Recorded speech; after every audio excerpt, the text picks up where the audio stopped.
Perang Iran dengan Israel dan Amerika Serikat telah memberikan dampak buruk bagi perekonomian sejumlah negara di Eropa. Di Jerman misalnya, meski belum terjadi krisis energi, namun harga BBM sempat melonjak hingga 2 euro per liter atau Rp32.000 per liter ya. Untuk mengetahui masalah ini lebih lanjut telah bergabung bersama kami reporter DW Indonesia, Prita Kusuma Putri dari Bonn. Selamat pagi waktu Indonesia, Prita. Seberapa besar dampak konflik ini bagi negara-negara di Eropa, khususnya Jerman? Ya, kalau di Indonesia, Menteri ESDM menyampaikan bahwa stok cadangan BBM nasional hanya cukup untuk 20 hari. Negara-negara Eropa juga mengalami kerentanan akibat perang Amerika Serikat dan Israel dengan Iran karena sebagian besar masih mengimpor energi. Sejak 2022 misalnya, banyak negara Eropa termasuk Jerman sudah berusaha mengurangi ketergantungan energi pada Rusia dan mulai mengimpor lebih banyak gas dan minyak dari Timur Tengah. Dan itulah yang membuat Eropa lebih terdampak sebenarnya oleh perang ini. Karena situasi ini mendorong harga bensin di Jerman naik mendekati level tertinggi yang sempat tercatat setelah Rusia menginvasi Ukraina pada 2022. Pada awal Maret misalnya, harga bensin bahkan sempat menembus sekitar 2 euro per liter dari yang sebelumnya sekitar 1,85 euro per liter. Dan warga biasa sudah mulai merasakan hal ini.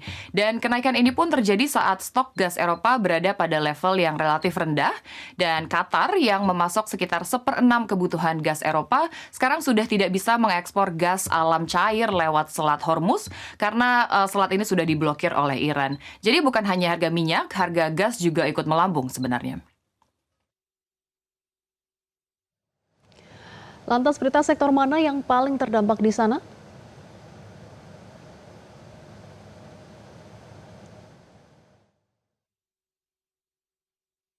Selain sektor energi, industri pariwisata dan perjalanan juga terdampak.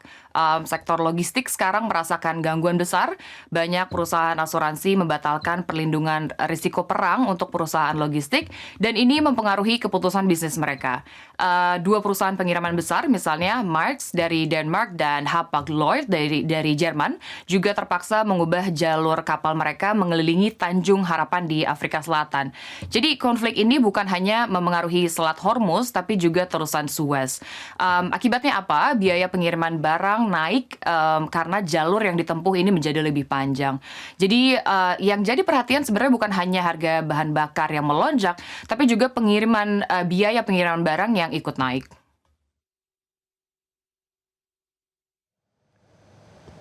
Prita, kemudian seberapa parah situasinya bila konflik ini terus berlanjut?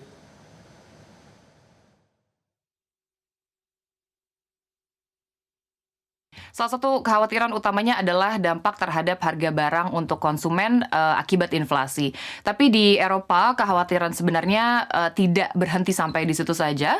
Para pemimpin Eropa juga sedang memikirkan bagaimana konflik di Timur Tengah ini bisa mempengaruhi perang yang justru lebih dekat di Eropa, yaitu perang di Ukraina. Rusia adalah salah satu eksportir utama minyak dan gas di dunia, dan negara itu berpotensi diuntungkan kalau harga energi terus naik. Jadi jika harga minyak mentah melampaui $100 Amerika Serikat per barel dan bertahan di level tersebut, maka Rusia bisa memperoleh tambahan sekitar $4,6 miliar Amerika Serikat setiap bulan. Dan dana itu berpotensi digunakan untuk membiayai perang di Ukraina. Dan selain itu, negara-negara seperti China dan India kemungkinan akan semakin bergantung pada minyak Rusia kalau pasokan dari Timur Tengah terganggu.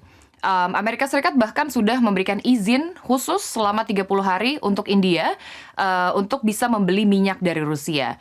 Jadi peningkatan penjualan minyak Rusia bukan satu-satunya kekhawatiran sebenarnya, karena perang di Iran juga bisa menyita bantuan militer Amerika Serikat yang seharusnya dapat dialokasikan untuk Ukraina. Karena itu semua, para pemimpin Eropa sebenarnya tidak ingin konflik ini berkepanjangan.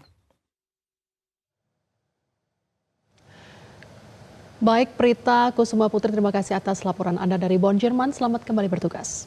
Jelajahi cara baru mendapatkan informasi. Download Metro TV Extend sekarang.